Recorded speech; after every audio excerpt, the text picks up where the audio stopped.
Elara sat on the edge of the porch swing, the chain creaking a sorrowful rhythm that mirrored the hollow ache in her chest. The air hung thick and heavy over Havenwood, Georgia, smelling faintly of honeysuckle and freshly cut hay, a smell Silas had always loved. It had been 3 weeks since the sun set permanently on her husband, and the house, usually booming with his laughter or the rhythmic thump of his carpentry tools, was now a silent monument to loss. The funeral had been a blur of too many casseroles and whispered apologies. Now the silence was the loudest sound. She gripped the leather-bound book in her hands, Silas's old Bible, the one he carried everywhere, its spine cracked, its pages worn thin from decades of devotion and handling. She hadn't been able to bring herself to touch it until now, a sacred relic of the man who had been her life's steady current. A deep sigh escaped her, stirring the humid air just slightly before she opened the cover to the first blank page, intending to press a dried sunflower inside, something to keep his memory rooted. But as she flipped past the dedication and the book of Genesis, a loose, folded slip of cream-colored paper fluttered out, settling onto her lap like a fallen feather. It was clearly not an ordinary church bulletin or a grocery receipt. The edges were soft, almost velvet, and a faint, sweet scent. Not Silas's usual sandalwood, but something floral and unfamiliar, emanated from the aged paper. Her hands trembled as she picked it up, the small weight feeling like a ton of granite. The script was delicate, looping, and undeniably female, completely foreign to Silas's blunt, masculine scrawl. This was when the first cold shard of suspicion pierced the comforting warmth of her grief, suggesting a narrative she'd never dared to imagine. The note was brief, just a few lines that felt carved, not written. Every spring, when the lilies bloom, I remember our promise. Find comfort in the place we first saw light. Look to the verse. I never stopped loving you, S. Always, M. Elara read the words 4 times, each reading stripping away another layer of the known world. Our promise. The place we first saw light. M. Who was M? Couldn't be right. Silas, her rock, her simple, predictable, faithful man. For 35 years, their life had been as transparent as the clear creek water on a summer day. He'd never even taken a business trip without her, complaining he couldn't sleep without the sound of her breathing nearby. Her hands clutched the note so tightly the paper threatened to tear. She felt dizzy, the sun-drenched porch suddenly feeling too bright, too accusing. It was a love note, unmistakable in its intimacy and nostalgia, and it had been hidden inside his holy book, the last place she would ever think to look for deceit. The emotional turbulence was immediate. The betrayal was a sudden, violent storm against the quiet harbor of her widowhood. The shock wasn't just in the possibility of another woman, but in the existence of a secret so profound it had been guarded for decades, tucked away right beside his most sacred prayers. She looked down at the Bible still open on the swing, its pages fluttering gently in a non-existent breeze, and she knew she had to find the verse. Flipping through the brittle, sepia pages felt like navigating a geological timeline of Silas's faith. She searched methodically, her eyes scanning for annotations, underlines, or any sign of the verse mentioned by M. The Bible was heavily marked, a tapestry of cross-references, sermon notes, and prayer requests scrawled in the margins. But none of the handwriting matched M's elegant hand. Elara started looking for verses with special significance. Verses about love, fidelity, or promises.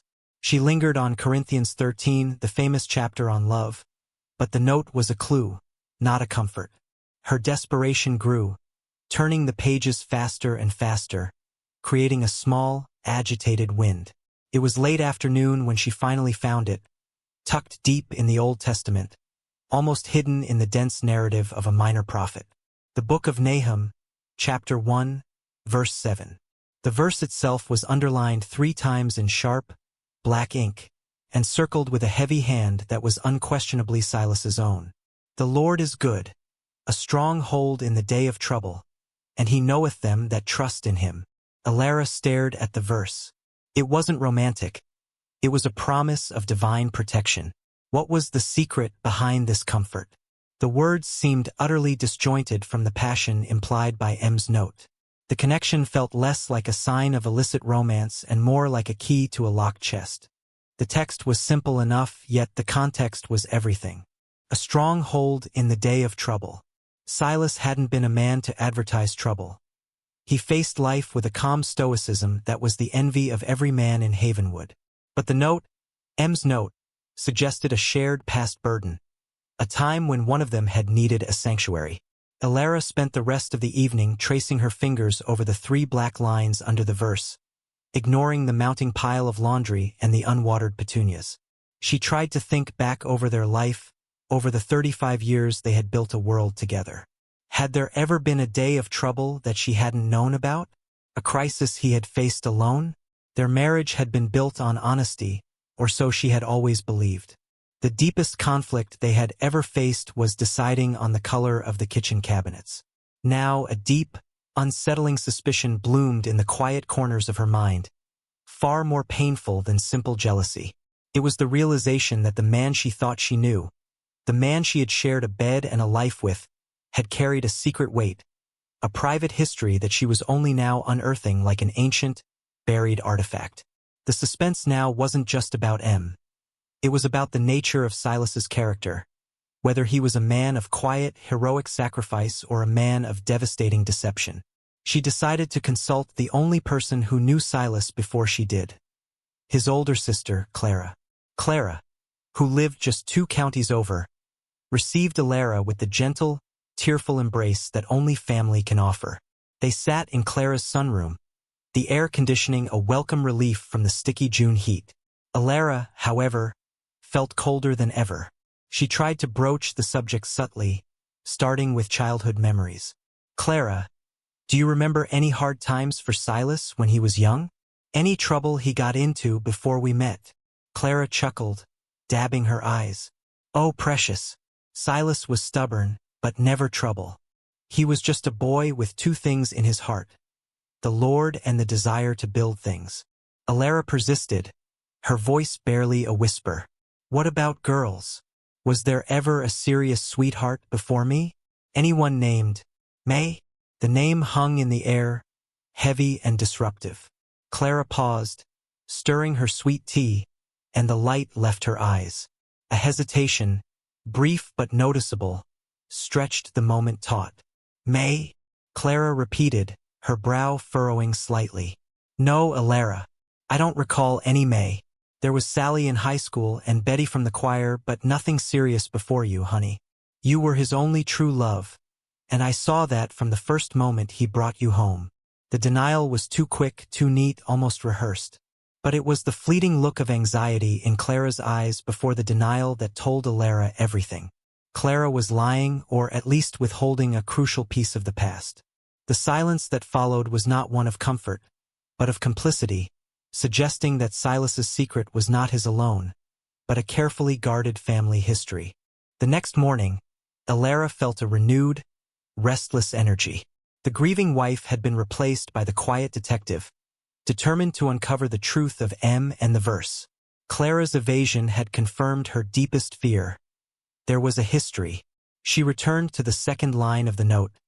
Find comfort in the place we first saw light. This phrase, cryptic and poetic, was the next piece of the puzzle. It spoke of a beginning, a shared genesis. Could it be their hometown? Silas was born in Havenwood, but he had lived briefly in the small coastal town of Port Royal during his college years, working construction every summer to pay his tuition. She remembered him talking about the harsh, beautiful sunlight over the Atlantic marshland. Port Royal. It was a 5-hour drive, a world away from the dusty pecan groves of Havenwood. Elara knew she needed to go. She booked a motel room under a false name that very day, telling no one, not even Clara, of her intentions. The trip felt like an escape from her grief, a substitution of a manageable mystery for an overwhelming sorrow. As she packed a small bag, she placed the old, leather-bound Bible right on top, the Nahum verse marked with a slender silk ribbon. The thought of Silas, her dependable, predictable Silas, having a secret life, a hidden history rooted in a distant, sun-drenched coastal town, created a tension within her. A knot of anticipation and dread that made her heart pound like a drum against her ribs. The drive to Port Royal was meditative, the familiar southern landscape slowly giving way to salt-laced air and endless, flat stretches of coastal marsh. She checked into the seaside motel, a rickety, pastel-colored building that looked like it hadn't seen a proper repair since the 1970s. The lobby smelled of stale coffee and bleach. Once in her small, sterile room, Elara spread out Silas's old college photo albums, photos she hadn't looked at in years. She flipped through pictures of awkward young men in oversized shorts, posing with tools and concrete mixers. Then she found a series of photos taken at a beach bonfire. In one, Silas was standing beside a young woman. The woman was not smiling. She had a direct, intense gaze and long, dark hair tied back with a simple bandana. She was undeniably beautiful, but her eyes held a weariness that seemed too heavy for her age. The picture was slightly out of focus, but the shape of her jaw, the way she held her hands, it all felt significant. The back of the photo was blank, but the date, written in Silas's hand, read simply, Summer 1978. First light. Elara's breath caught in her throat. First light. The note had said, the place we first saw light. She looked closely at the woman's face, trying to see the woman who had signed her note with an M. The realization was physical, a cold wave washing over her. This was the moment Silas had carried with him for all those years, a moment of deep significance that predated her own entry into his life. Elara took the photo to the motel's front desk. A kindly, older woman with a shock of white hair and a name tag that read Aggie was chewing gum and reading a paperback. "Excuse me, ma'am," Elara began, her voice raspy. "I'm trying to find an old friend. This picture was taken here around 1978. Do you recognize the location? Or this young woman?" Aggie took the photo, holding it close to her eyes. Her chewing slowed, and the sound of her breath was the only noise in the quiet lobby. "Lord, yes, honey. This is the old pier. It burned down about 10 years back. And this girl." Aggie tapped the photo with a long, painted nail. "This here is May Linnea. She grew up right down the street. Her daddy owned the shipyard before he lost it. Poor thing had a hard life. Moved away to the city a long time ago. Had to." Elara's heart hammered against her ribs. May, M. The pieces were clicking into place with terrifying speed. Why did she move? Did she leave Port Royal after something specific happened? Aggie gave Elara a sharp look, her eyes suddenly shrewd and watchful. "Well, she left right after her father died and she finished high school. But that Silas fellow, he was the one that helped her out of a real pickle. He was the one that made sure she was looked after." Aggie handed the photo back, her tone becoming tight and final. "May was good people, honey. She just had to make a promise she couldn't break to protect what was hers." The last sentence hung in the air, heavy with unspoken context, hinting at a sacrifice, not a scandal. Elara returned to the Bible, the note, and the verse, now viewing them through the prism of May Linnea. The verse, "The Lord is good, a stronghold in the day of trouble, and he knoweth them that trust in him." Now it made sense. May was the one in trouble. Silas was the stronghold. The promise wasn't a lover's vow. It was a pact to protect. But what was the pickle, and what was the promise she couldn't break? She realized her initial surge of jealousy was dissipating, replaced by a profound curiosity and a desperate need to understand the true nature of Silas's hidden commitment. She pulled out her phone and searched the Port Royal archives. Shipyard owner. Death. 1978. A single article surfaced. Fatal shipyard accident and lawsuit settled. The headline detailed the accidental death of Mr. Linnea, May's father, and the subsequent legal battle over negligence and debt. The shipyard was heavily mortgaged, and the loss of the primary breadwinner meant ruin for May, who was barely 18. The article mentioned an anonymous, sudden investment that cleared the debts and allowed the family home to remain in the Linnea name, at least for a while, before May eventually sold it years later and moved on. The realization hit Elara with a chilling clarity. The promise wasn't about love, not in the way she had feared. It was about money, debt, and a desperate act of financial salvation on Silas's part. The next piece of the puzzle lay in the town's land registry office, a dusty building staffed by a single, bored clerk named Earl.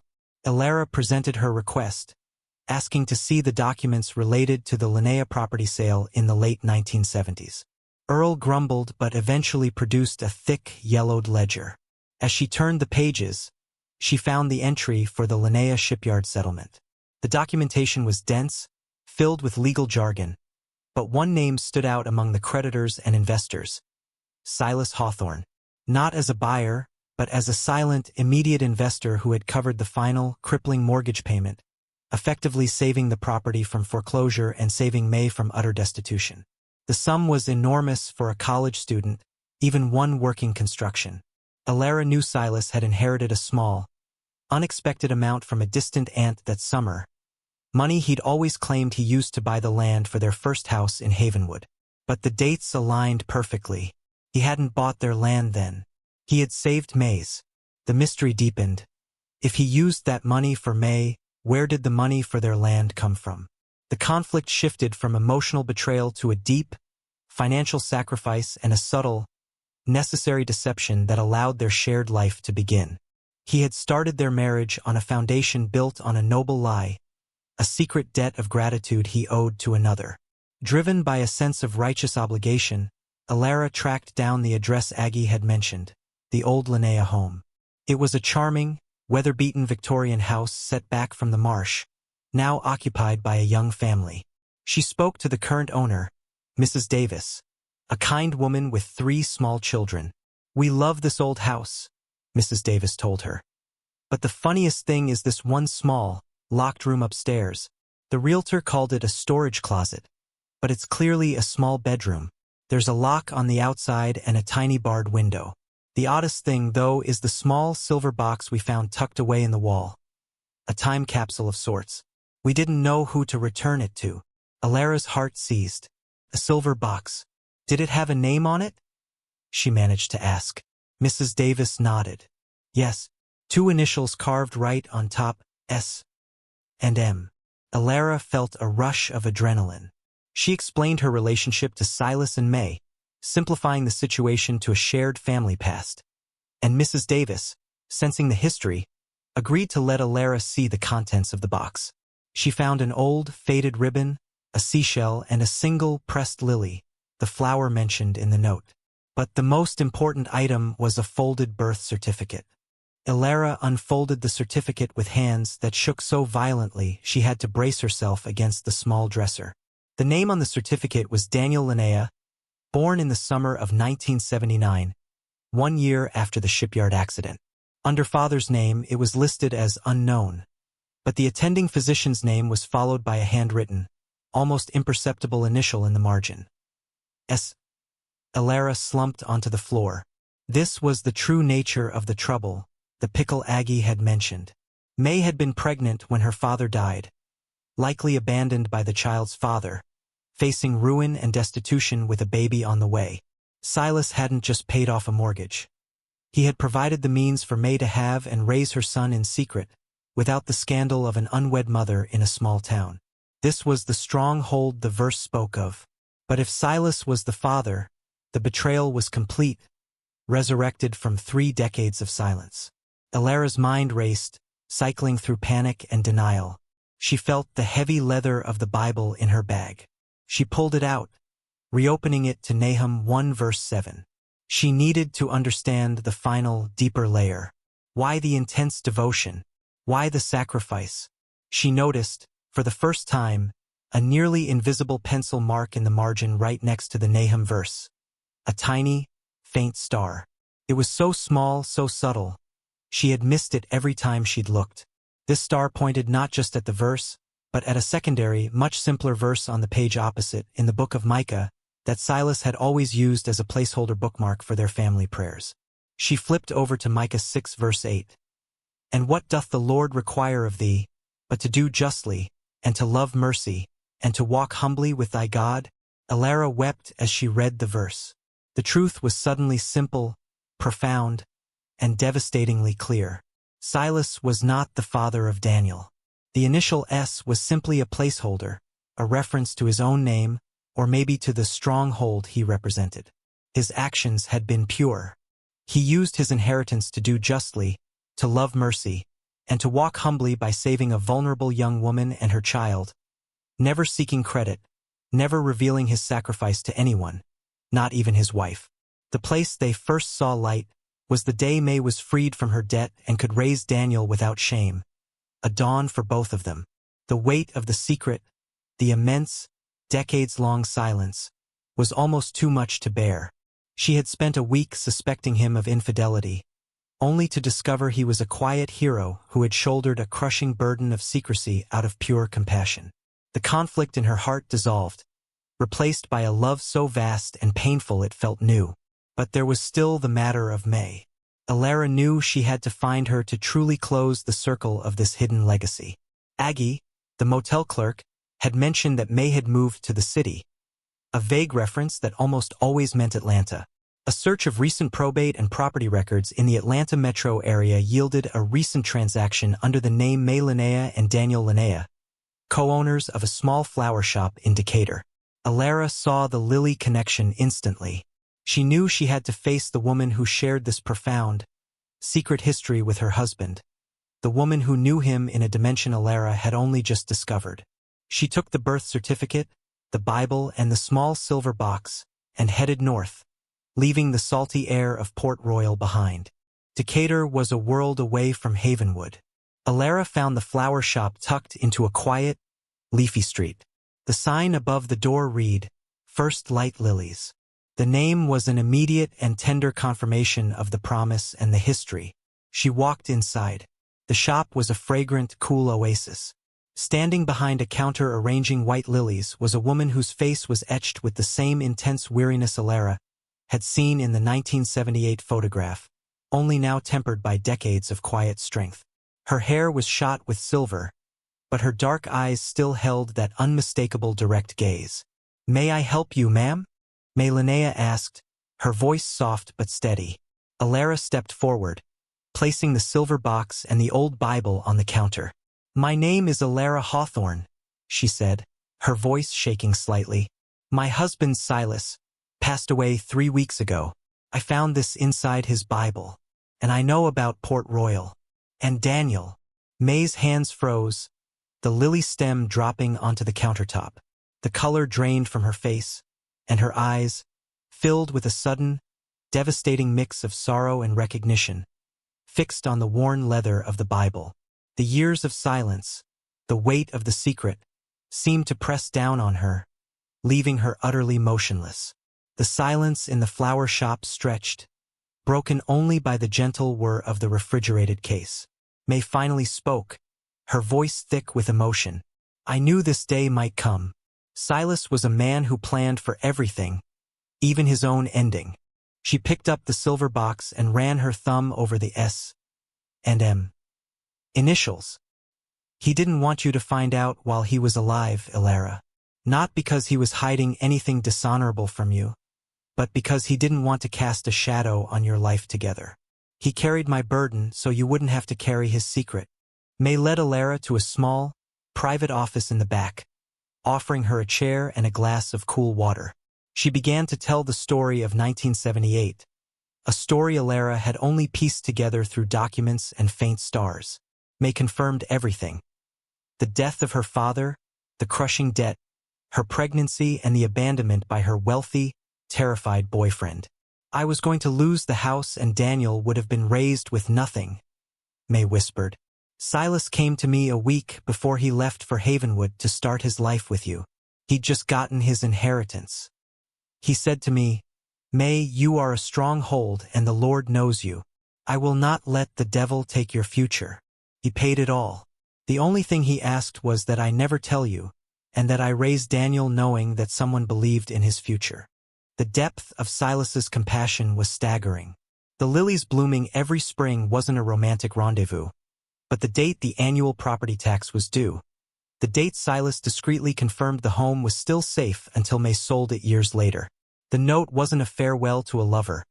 It was a final, secret confirmation that the promise had been kept, a last testament to their shared history of sacrifice. May explained that the verse in Nahum was not the secret, but a covenant between them. She confirmed the handwrittenness next to the birth certificate was indeed his mark, but it stood for sanctuary, not Silas, indicating the room she'd kept locked, the safe room where she first went into labor with Daniel. Elara felt a wave of relief so intense it made her lightheaded. Her husband's character was not compromised. It was magnified. He was a better, quieter, more noble man than she had ever known. But the most important question remained. Why did May sign the note? "I never stopped loving you"? Elara asked her this directly, her eyes welling up with tears. May smiled a wistful, tear-filled smile. "Because I did love him, Elara, but not in the way you think. He was my rescuer, my brother, the only pure goodness I had ever known. My love for him was the kind you have for a saint or an angel, a platonic love that meant I could never, ever ask for more, never risk damaging the beautiful life he went off to build with you." May stood and walked over to a small, framed photograph on her desk. It was Daniel, a handsome, grown man in a firefighter's uniform, smiling brightly. "Daniel is a captain in the Atlanta Fire Department now," she said proudly. "He saves lives, because your Silas saved ours." The revelation of a platonic, heroic love, a partnership born of crisis and maintained in absolute secrecy, was a profound closure for Elara. She saw the full scope of Silas's humility, his ability to execute an immense act of charity and then walk away, accepting no praise, bearing the weight of silence so his life with Elara would be unblemished by the complications of his past. The suspense was over, replaced by a deep, reverent understanding. Elara and May talked for hours, stitching together the tapestry of Silas's life that had been split in two. They laughed over old photographs, the serious young man of Port Royal already showing the quiet dignity that Elara had loved in her husband. May described the agony of keeping the secret, the fear that one day Silas's wife would find out and mistake his mercy for malice.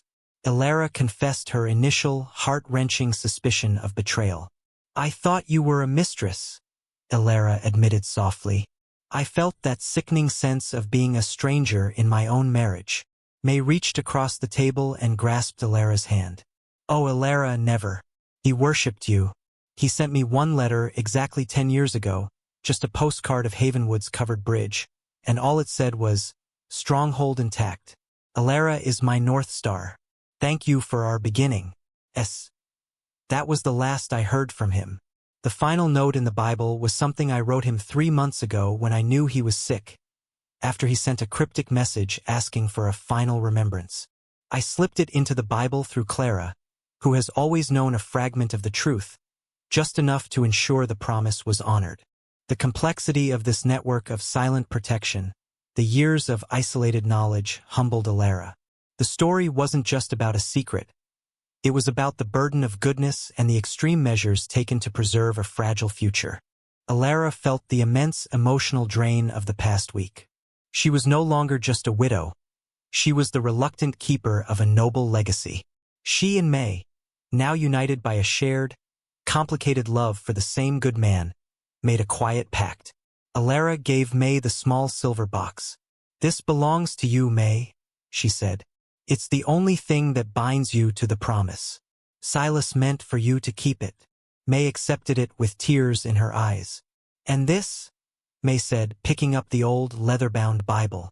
"This belongs to you, Elara. It is the testament to his faith in you, his love for you, and his quiet devotion to God's commandment to mercy." Elara accepted the Bible, the spine now cracked in a different spot, a spot earned by her own searching hands. The act of handing the objects back and forth sealed their unusual friendship, a sisterhood born from a posthumous revelation. They planned a quiet memorial dinner in Havenwood, a chance for Daniel and Elara to meet and for the two women to honor the silent hero. Elara now saw the entire narrative arc of Silas's life, recognizing that his simple life had been a carefully constructed shield against the complications of a truly profound sacrifice. Returning to Havenwood, the town felt different. The houses looked smaller, the pecan trees taller, and the silence in her own home was no longer hollow, but expectant. Elara sat on the porch swing again, the evening air cooler now, the humidity broken by a soft, western wind. She opened Silas's Bible one last time, to Nahum 1 verse 7. She ran her finger across the 3 underlines. The Lord is good, a strong hold in the day of trouble, and he knoweth them that trust in him. She understood now that this verse was not a confession of infidelity, but a prayer of gratitude and self-justification. It was Silas reminding himself that his act of secrecy was justified in the eyes of God, that his financial sacrifice was his form of trust, and that his hidden life was his attempt to be a strong hold for someone who desperately needed it. It was the blueprint for his entire moral code.